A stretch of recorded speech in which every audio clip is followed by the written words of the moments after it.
एक समय की बात है, एक गांव में भोला नाम का एक बड़ा ही सीधा सरल आदमी रहता था।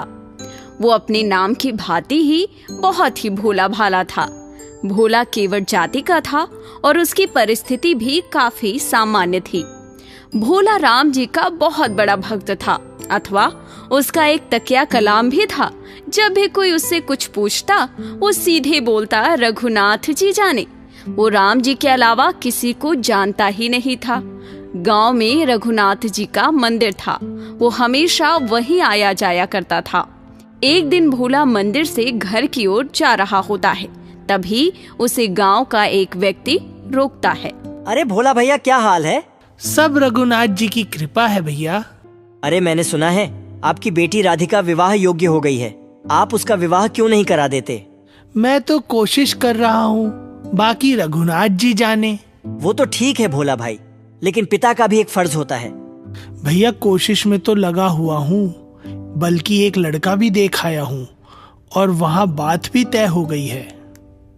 लेकिन वही है कि आजकल हाथ में पैसा ही नहीं है और बिना पैसे के विवाह करना असंभव है भाई।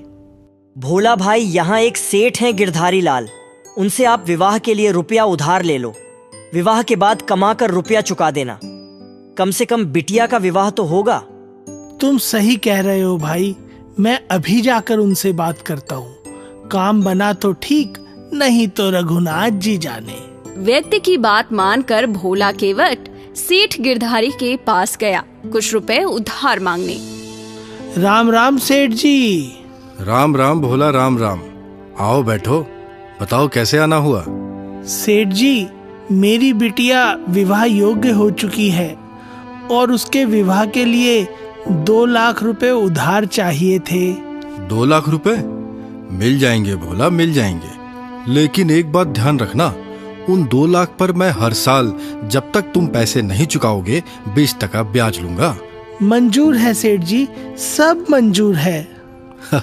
मंजूर है, ठीक है, फिर आगे की लिखा पढ़ी कर लेते हैं। सेठ जी ने ब्याज की सामान्य दर तय की, लिखा पढ़ी हुई। उसके बाद भोला रुपए ले आया। उन रुपयों से भोला ने अपनी बेटी का विवाह धूमधाम से कराया।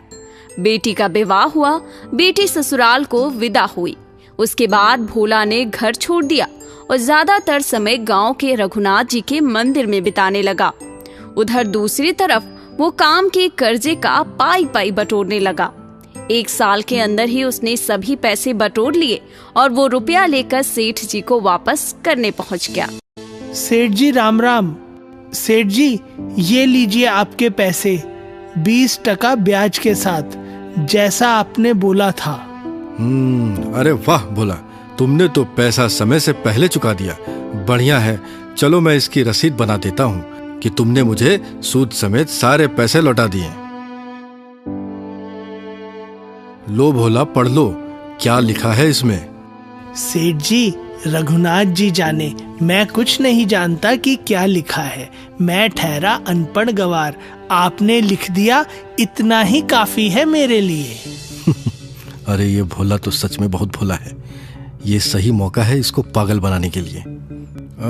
भोला, एक काम करो, ये कागज हमें दे दो और तुम जाकर मेरे लिए जरा पानी लेके आओ। सेठ की बात मान भोला पानी लेने गया तो सेठ ने वो रसीद अपने पास रख ली और उसकी जगह एक कागज पर कुछ ऐसे ही लिखकर केवट को दे दिया। केवट कागज लेकर मंदिर आ गया। उसने रसीद रघुनाथ जी के चरणों में चढ़ाकर अपने कमरे में रख दी। अब वो बेफिक्र हो गया था।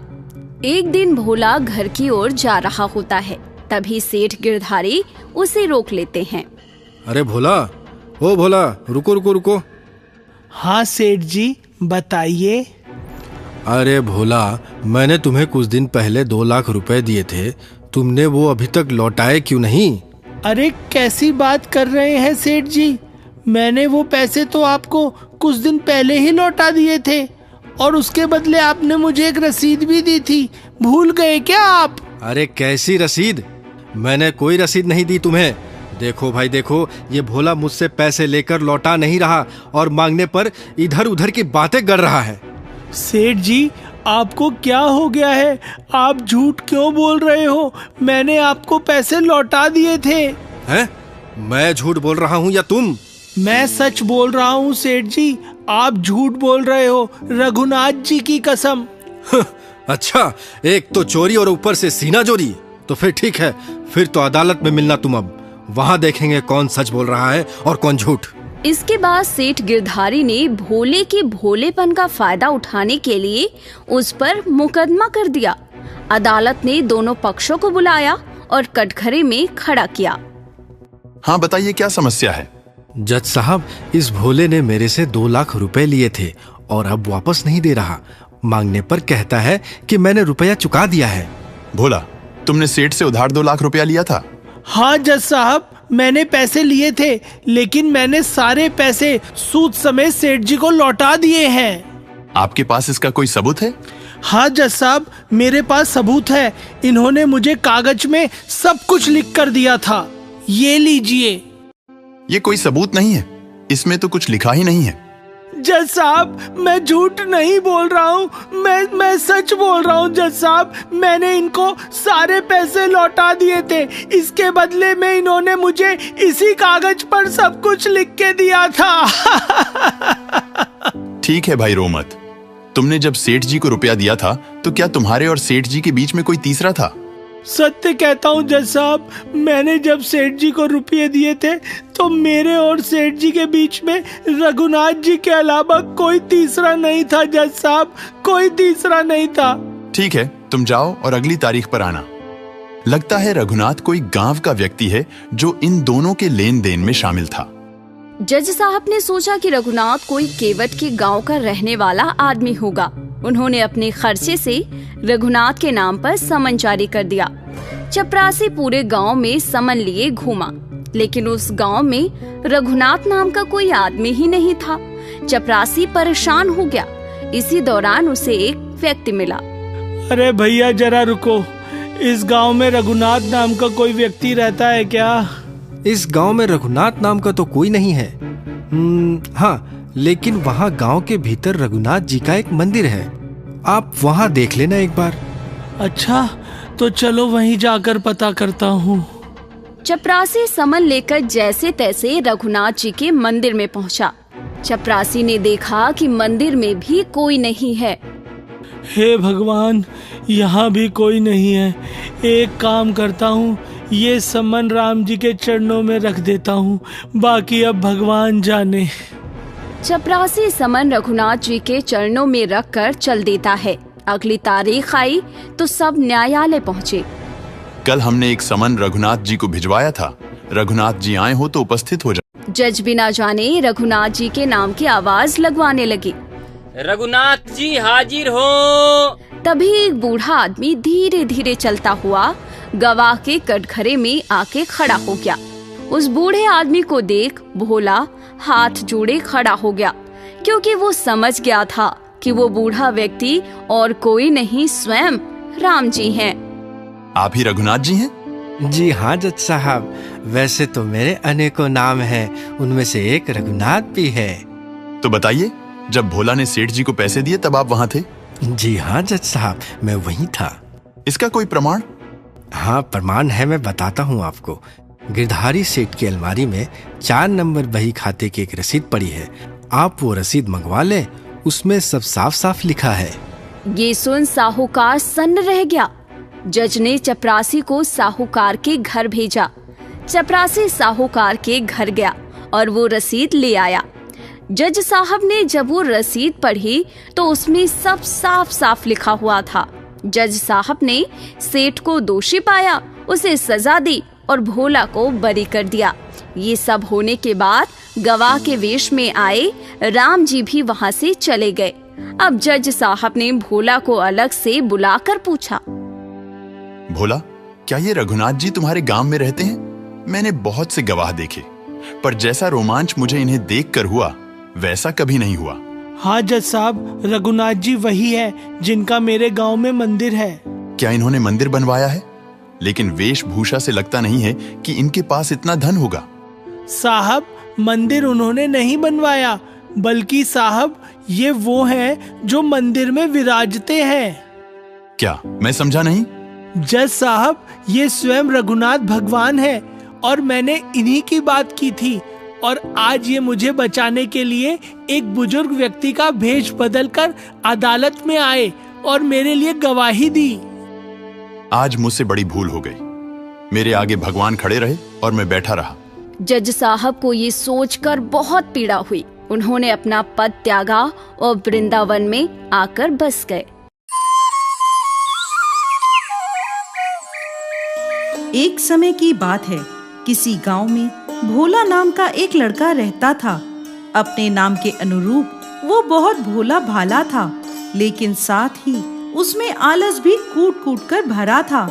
अरे ये भोला क्या पूरे दिन लेटा रहता है, खड़ा हो और कुछ काम काज कर ले। अरे बेटा, तुम भी किसको कह रहे हो? सारा दिन तो ये बिस्तर तोड़ता है, ये क्या काम करेगा? तुम सही कह रही हो माँ। जब यहाँ आराम करते हुए भी इसको खाने पीने को मिल जाता है, तो इसको कमाने की क्या जरूरत है? 2 दिन खाना पीना मत दो इसको, अकल ठिकाने आ जाएगी इसकी। खड़ा हो जा भोला, बाहर जाकर देख, सब लोग अपने अपने काम में लगे हुए हैं। तू भी तो पैसे कमाने की सोच। भोला अब इस रोज रोज के झंझट से परेशान हो गया था। गुस्से में आकर वो अपना घर छोड़कर जंगल की ओर चल दिया। घने जंगल के बीचों बीच उसे एक आश्रम दिखा। उसने देखा कि आश्रम में एक गुरुजी हैं, जिनके साथ उनके शिष्य रहते हैं। वो सभी लोग मंदिर में पूजा अर्चना करते हैं, खाते पीते हैं और आराम करते हैं। तो वो मन ही मन सोचने लगा, हाँ, ये जगह रहने के लिए बिल्कुल सही है। यहाँ कोई काम दाम तो करना ही नहीं है, बस आराम करना है और पूजा करनी है। पूजा तो मैं कर ही लूंगा। ऐसा सोचकर भोला उन गुरुजी के पास गया और बोला, प्रणाम गुरुजी, मैं दूर गांव से आया हूँ। क्या मैं आपके साथ यहाँ पर आपके आश्रम में रह सकता हूँ? हाँ हाँ, क्यों नहीं, तुम हमारे साथ अवश्य रह सकते हो। लेकिन एक समस्या है गुरुजी, मैं कोई काम नहीं कर सकता। काम करने की सोचते ही मुझे आलस्य आ जाता है। कोई बात नहीं, वैसे भी यहाँ कोई काम नहीं करना है, बस पूजा पाठ ही करना है। हाँ हाँ गुरुजी, पूजा पाठ तो मैं आराम से कर लूंगा। अब भोला उस आश्रम में रहने लगा। सुबह उठता, पूजा पाठ करता, पेट भर खाना खाता और पूरा दिन आराम करता। माँ और भाई ने तो मेरा जीना ही दुश्वार कर रखा था। कहते थे बिना मेहनत करे 2 वक्त की रोटी नहीं मिलती। अब कोई उन्हें जाकर बताए कि कैसे मैं बिना मेहनत किए ही पेट भर भोजन करता हूँ। समय पर भोला को भोजन मिल जाता था। वो आश्रम में आराम की जिंदगी जी रहा था, इसलिए पूजा पाठ बड़ी मेहनत और लगन के साथ करता था। एक दिन पूजा पाठ भजन कीर्तन करके भोला रसोई घर में भोजन करने गया तो देखता है कि आज तो भोजन की कोई तैयारी नहीं हुई। वो दौड़ा दौड़ा गुरुजी के पास गया। गुरुजी, आज भोजन नहीं बनेगा क्या? नहीं भोला, आज एकादशी है। आश्रम में सभी एकादशी का व्रत रखते हैं, इसलिए आज आश्रम में भोजन नहीं बनेगा। तुम भी एकादशी का व्रत रख लो। नहीं नहीं गुरुजी, मुझसे ये व्रत नहीं होगा। मैं भूखा नहीं रह सकता गुरुजी। यदि मैं भूखा रहा तो कल का सूरज भी नहीं देख पाऊंगा। मुझे बहुत भूख लगी है गुरुजी। ठीक है भोला, अगर ऐसा है तो तुम अपना भोजन स्वयं बना लो। आश्रम में कोई भी तुम्हारे लिए भोजन नहीं बनाएगा।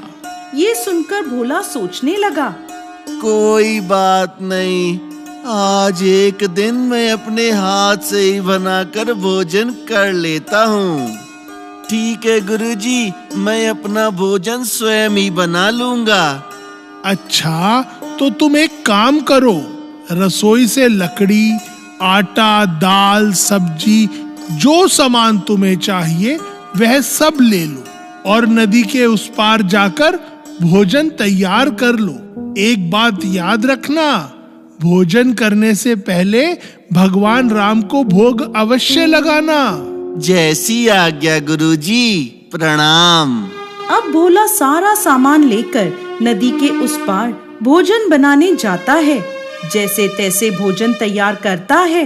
अब जैसे ही वो खाना खाने बैठता है, अरे अरे, याद आया, गुरुजी ने तो कहा था पहले भगवान राम को भोग लगाना, उसके बाद ही खुद भोजन करना। पहले भगवान राम को भोग लगाता हूँ। आओ मेरे राम जी, भोग लगाओ मेरे राम जी। प्रभु राम आइए, श्री राम आइए, मेरे भोजन का भोग लगाइए। भोला परेशान हो गया कि वो बार बार बुला रहा है, लेकिन भगवान राम भोग लगाने आ नहीं रहे हैं। भोला ने सोचा कि गुरुजी ने कहा है तो भोग लगाना जरूरी है। वो इतना भोला था कि ये भी नहीं जानता था कि भगवान स्वयं भोजन ग्रहण करने नहीं आते, लेकिन वो अपनी बात पर डटा रहा। मैं समझ गया प्रभु राम जी कि आप भोजन करने क्यों नहीं आ रहे हैं। आपको तो माल खाने की आदत है। मेरा ये रूखा सूखा भोजन करने भला आप क्यों आएंगे? लेकिन आपको बता दूं मैं, आज वहाँ पर भी कुछ नहीं मिलेगा। वहाँ तो सबका एकादशी का व्रत है। अगर भूख लगी है तो यहाँ आकर यह भोजन ही कर लीजिए, वरना तो भूखा ही रहना पड़ेगा। भगवान भी भावनाओं के भूखे हैं। भोले की भक्ति से प्रसन्न होकर भगवान श्री राम स्वयं माता सीता के साथ भोला के सामने प्रकट हुए। अरे गुरुजी ने तो कहा था भगवान राम को भोग लगाना। मैंने तो केवल 2 ही लोगों का खाना बनाया है। यह भगवान राम तो माता सीता को भी साथ ले आए। अब क्या करूं? चलो आज इन दोनों को ही भोजन करा देता हूँ, मैं भूखा ही रह लूंगा। ऐसा सोचकर भोला ने भगवान राम को माता सीता के साथ बिठाकर भोजन करवा दिया। प्रभु, आपके इस भक्त ने तो बहुत स्वादिष्ट भोजन बनाया है। इसीलिए तो मैंने आपको यहाँ आने के लिए आग्रह किया था। प्रभु, आप लोगों को मेरे हाथ का भोजन पसंद आया, मुझे बहुत खुशी हुई। लेकिन प्रभु, मैंने भोजन पर तो सिर्फ आपको ही बुलाया था, लेकिन आप तो माता सीता को भी संग में ले आए। मैंने 2 ही लोगों का भोजन बनाया था, अब वह मैंने आप दोनों को करा दिया। मुझे तो आज भूखा ही रहना पड़ेगा। अब अगली एकादशी पर ध्यान रखिएगा और मुझे पहले से ही बता दीजिएगा कि आप कितने जने आएंगे। और हाँ, थोड़ा समय पर आ जाना, क्योंकि मुझे भूख बहुत लगती है ना। भोला की भोली भाली बातें सुनकर भगवान राम मुस्कुराए और वहाँ से अंतर्ध्यान हो गए। अब भोला को लगा कि शायद ऐसे ही भगवान को भोग लगाते हैं, इसलिए उसने किसी को भी यह बात नहीं बताई। अगली एकादशी आई तो वह गुरुजी से बोला, गुरुजी, आज थोड़ा ज्यादा अनाज चाहिए। भोग लगाने 2 लोग आते हैं। पिछली बार मैं तो भूखा ही रह गया था। लगता है भूख से तेरे दिमाग पर असर हो रहा है। जा, जितना अनाज चाहिए ले जा। इस बार भोग लगाने भगवान राम, माता सीता अपने साथ लक्ष्मण जी को और हनुमान जी को लेकर आए। उन्हें देखते ही भोले का सर चकरा गया। वो सोचने लगा, अरे ये क्या, एक को बुलाता हूँ तो 2 आ जाते हैं, 2 को बुलाता हूँ तो पूरा खानदान साथ में लेकर आ जाते हैं। लगता है आज भी भूखा ही रहना पड़ेगा। अब अगली एकादशी आई तो भोला गुरुजी से बोला, गुरुजी, मुझे और ज्यादा अनाज चाहिए। ये आपके भगवान राम अकेले तो आते नहीं हैं, और पहले से भी नहीं बताते हैं कि कितने लोगों को साथ में लाएंगे। यह भोला हर बार मुझसे अनाज ज्यादा लेकर जाता है, कहीं बाजार में बेचता तो नहीं है, देखना पड़ेगा। ठीक है भोला, ठीक है, तुम्हें जितना अनाज चाहिए भंडार से ले जाओ। अनाज लेकर भोला नदी पार भोजन बनाने पहुंचता है। इस बार गुरुजी उसके पीछे पीछे वहां आ जाते हैं और छुपकर देखने लगते हैं। अब भोला सोचता है, ये राम जी अकेले तो आते नहीं हैं। इस बार पता नहीं कितने लोगों को साथ ले आए। आज पहले उन्हें बुला लेता हूँ और उसके बाद ही भोजन पकाऊंगा, जिससे इस बार मुझे भूखा न रहना पड़े। आओ मेरे राम जी, भोग लगाओ मेरे राम जी। प्रभु राम जी आइए, श्री राम जी आइए, मेरे भोजन का भोग लगाइए। देखते ही देखते सारा राम दरबार भोजन करने आ गया। अरे भोला, यह क्या? तुमने तो हमें भोजन करने बुलाया है, लेकिन भोजन तो अभी तैयार ही नहीं है। नहीं प्रभु, मैंने भोजन इसीलिए नहीं बनाया कि आपका भोजन बनाता हूँ तो आप माता सीता को साथ में ले आते हैं। 2 लोगों का भोजन बनाता हूँ तो पूरा खानदान साथ में ले आते हैं। आज मैंने सोचा कि पहले आपको बुला लेता हूँ, पता नहीं कितने लोगों को साथ में लेकर आएंगे, उसके बाद ही भोजन बना लूंगा। प्रभु जी, अब आप आ ही गए हैं तो मेरी भोजन बनाने में कुछ मदद ही कर दें। क्या करें, अब भक्तों की इच्छा है, पूरी तो करनी ही पड़ेगी। लक्ष्मण, तुम जाकर लकड़ियां काट लाओ। देवी सीता, आप सब्जियां काट लें और मैं चूल्हे की तैयारी करता हूँ। ऐसा कहकर वो सभी रसोई बनाने में लग गए और भोला एक तरफ बैठा देखता रहा। तभी गुरुजी उसके पास आए और बोले, क्या बात है भोला, तुम ऐसे चुपचाप क्यों बैठे हो? अनाज भी सारा ऐसे ही रखा है, भोजन बनाते क्यों नहीं? देखा गुरुजी, मैंने आपको कहा था ना कि ज्यादा अनाज दीजिए। अब ये प्रभु राम भोजन बनाकर तैयार कर रहे हैं। भोला, यहाँ तो तुम्हारे अलावा कोई और है ही नहीं। प्रभु राम, आप गुरुजी को क्यों नहीं दिख रहे हैं? भोला, तुम्हारे गुरुजी मुझे नहीं देख सकते। लेकिन प्रभु, गुरुजी तो बहुत ज्ञानी है, बहुत ही विद्वान है, सदैव पूजा अर्चना भी करते रहते हैं, फिर भला आप उन्हें क्यों नहीं दिख रहे?